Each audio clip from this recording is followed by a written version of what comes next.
Deputy Speaker Judith Cummins makes a statement criticising the government for announcing new policies to the media before the House of Commons, pointing out the hypocrisy of the Labour Party for criticising the previous government when they did the same.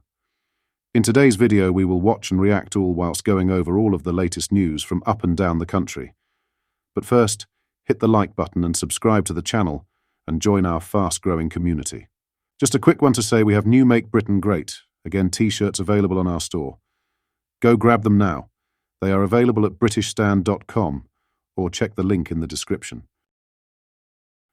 Firstly, Syrian refugees in the UK have promised to return to their home country after rebels overthrew Bashar al-Assad's regime.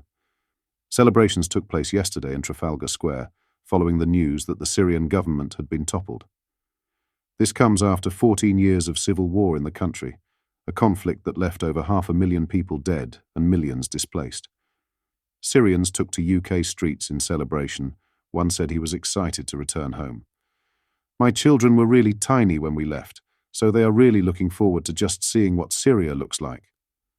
Aisha Ekrem, holding roses that were being distributed around, added, "It's a dream. We can't believe it. We can all go back now. Many people have not been back for 40 years or more."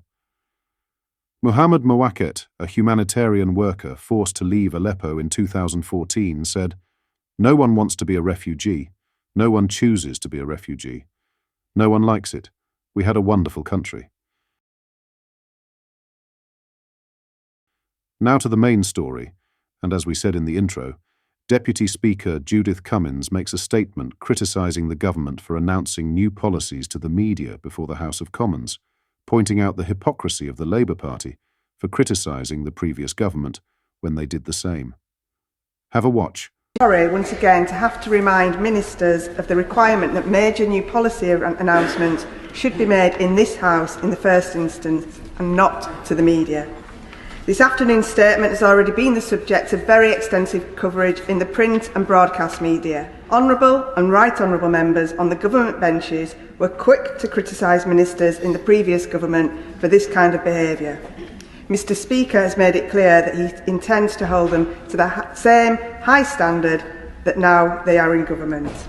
The Home Office seems to have a particular problem with making media announcements before ministers come to make statements to the House. Mr Speaker will be writing to the Prime Minister to remind him of the rules.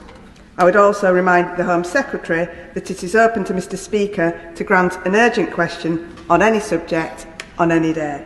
Minister Jess Phillips. First and foremost, I must apologise on behalf of myself and the government, and I am sure that her words today, her words through Mr Speaker, have been heard by all. What are your thoughts on this? Let me know in the comments. In other news, Tina, not her real name, has carried the scars of child abuse for her whole life. A survivor of the Rotherham grooming gang scandal, she was targeted by ruthless predators from the age of 11. When concerns were raised with South Yorkshire Police, they failed to investigate. The force neglected urgent reports from Tina's mum. She would report her missing and give the police locations where she was being kept by the rapists.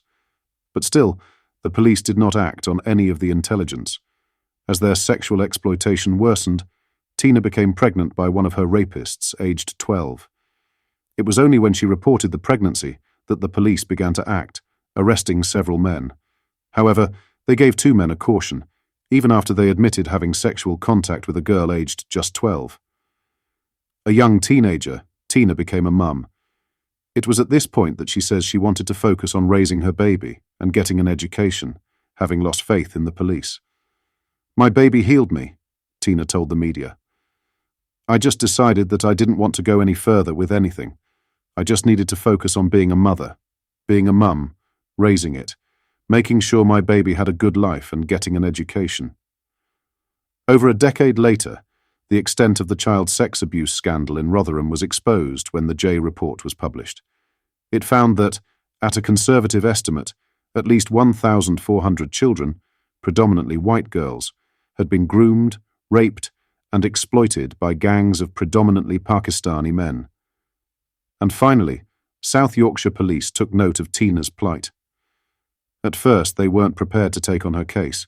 She said that when they arrived at her house, they were unaware that she had been made pregnant at the hands of an abuser. Their faces dropped a mile when I said that, she said. The officers finally did their research, launched an investigation, and over 17 years after she was first exploited, Tina finally achieved some justice when a gang of perpetrators were convicted.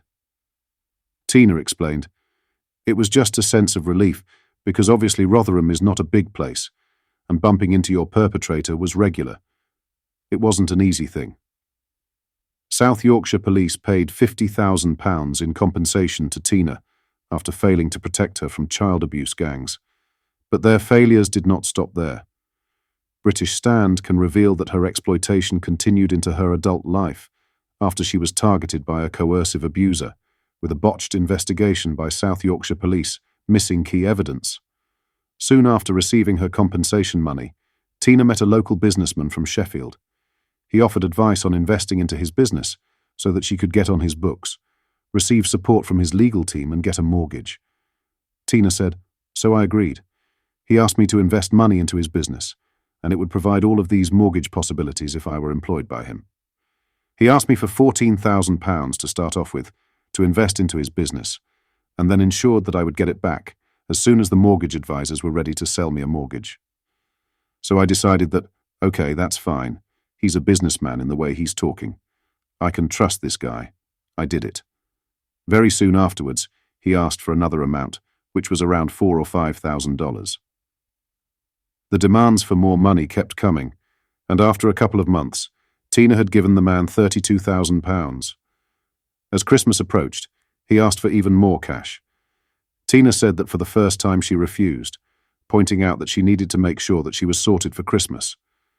And within a couple of days he blocked me on everything.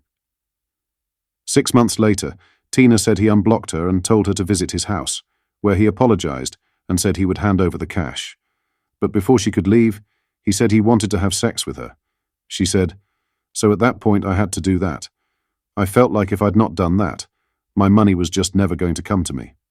Tina said that this coercive sexual abuse continued for 3 years. He'd block me for months, then contact me again and say, "I'm sorry. You've been patient. I'm just grateful that you haven't been to the police and you haven't got anybody else involved. Come and talk to me again," she told the media. "I'd get there and obviously it's £32,000. I need to go, whether I have to have sex with him again before I leave." What are your thoughts on what we discussed in today's video? Let me know down in the comment section below. If you've not yet already, make sure you do drop a like on this video and subscribe to the channel for more British content. Thank you. Take care. Goodbye.